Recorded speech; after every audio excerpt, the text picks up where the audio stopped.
impart on the audience and wisdom that you can give to the audience. So whoever wants to start. And this could be in the book or not in the book. When I left Reverend Jackson's orbit and decided that I wanted to be in a different orbit, so to speak, same universe, different orbit.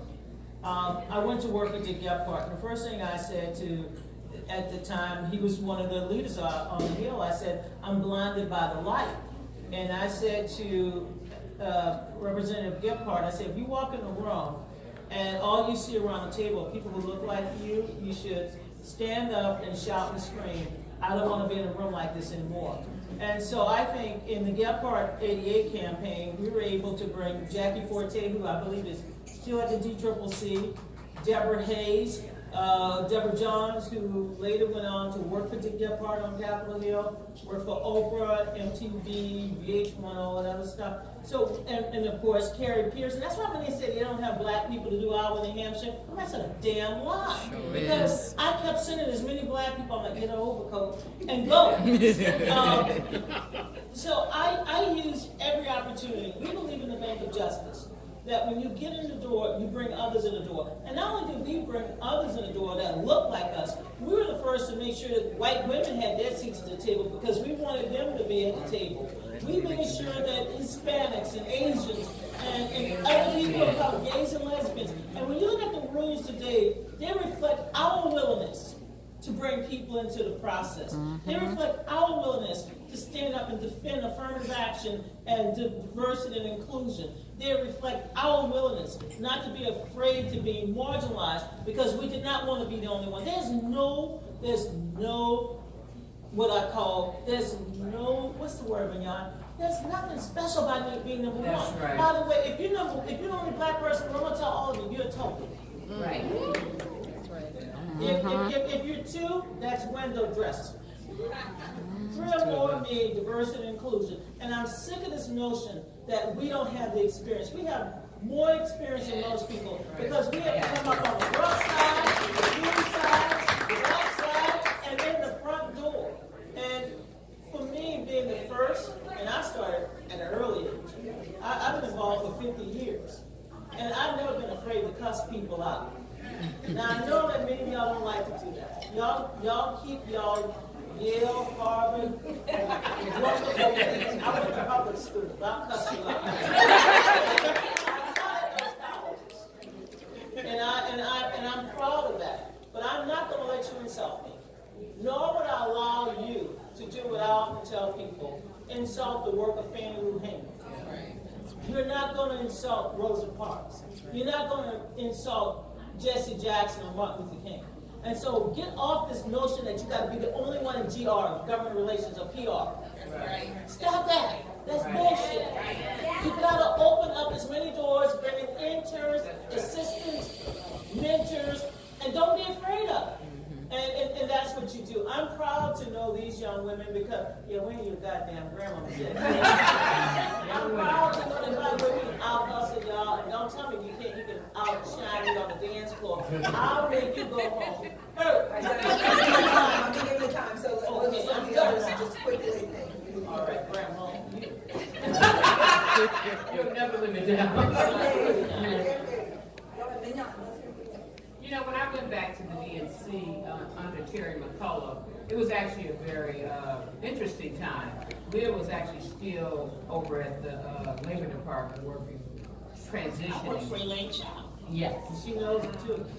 But when I convened the first senior staff meeting, I was really rather startled because it was me and them.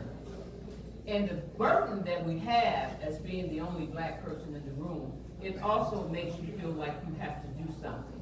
And you don't have the luxury of just sitting there saying, okay, well, I'm the only one and I can answer for everybody.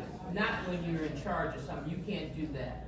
And so my charge was, first of all, you always have to have your superior in sync with you. And if they're not, then you almost, you're just going to have to force your way through it.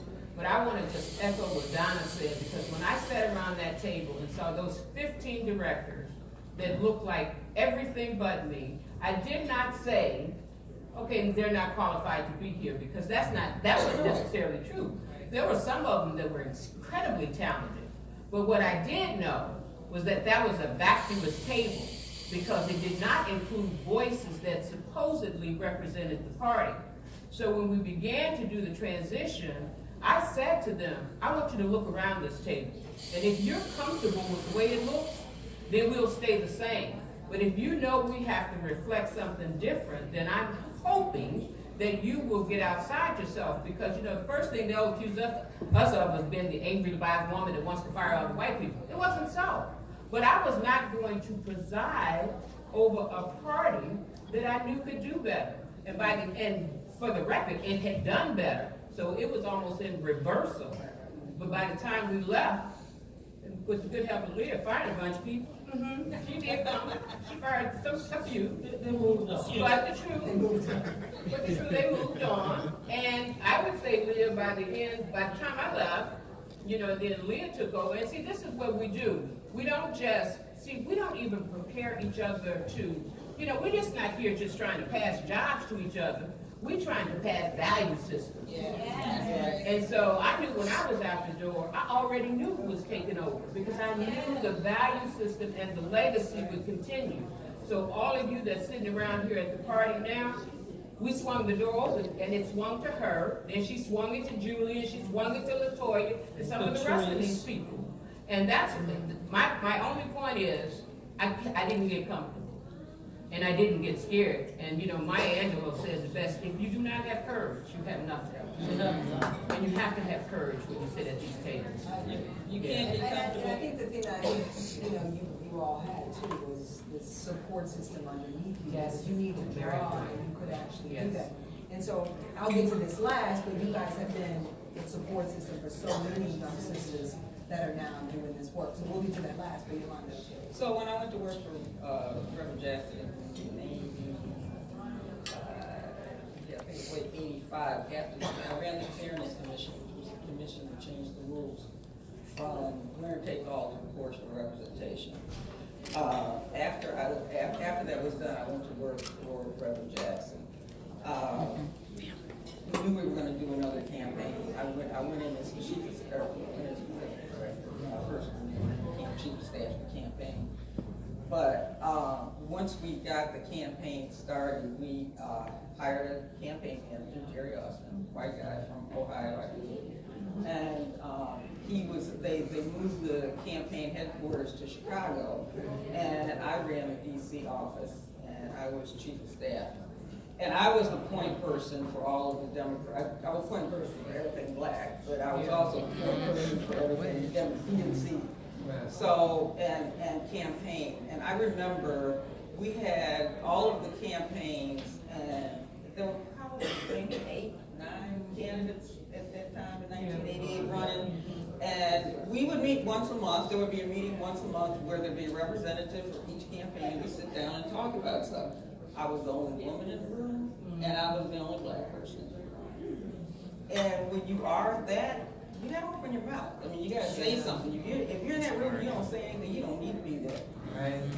So you just have, you have to take it upon yourself to have the courage to speak out, no matter what anybody says or however they make you feel, but you have to take charge. So for me, I grew up in Brooklyn, New York, in a very activist, they would call them a nationalist, Pan-Africanist culture.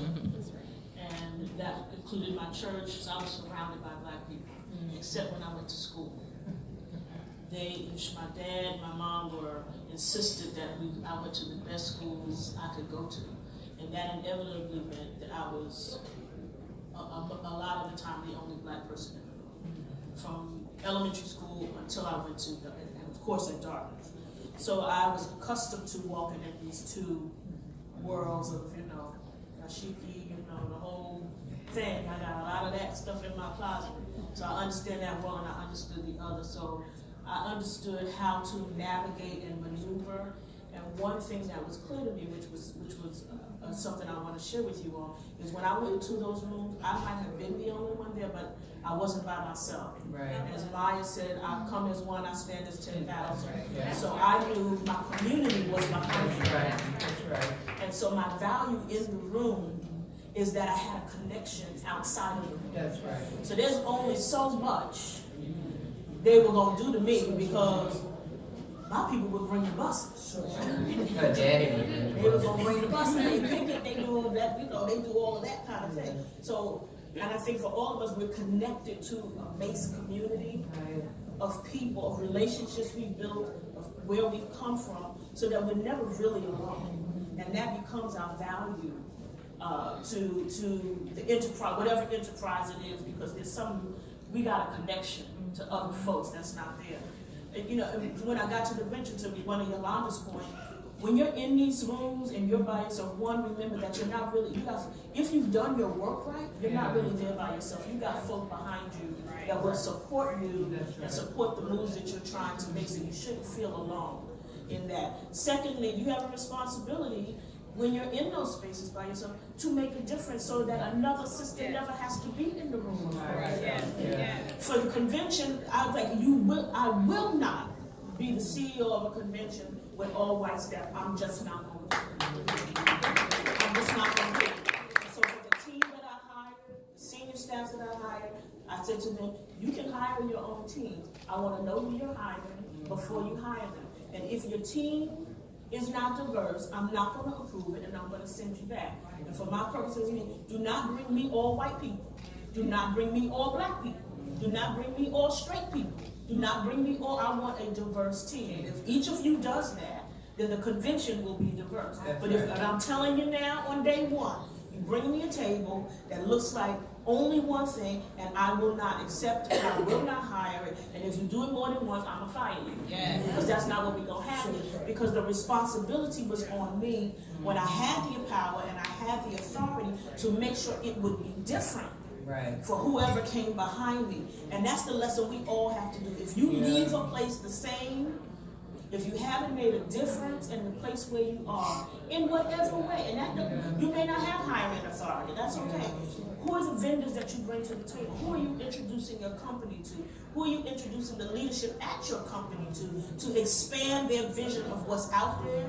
Who's qualified? Who's available? If you leave it the same as you found it, then you fall down on the job. That's right. That's right. And you're, in some regards to Donna's point, you're almost insulting the legacy of life. Yeah. Right, exactly. So let me just say really quickly, because I've been given like a time cut.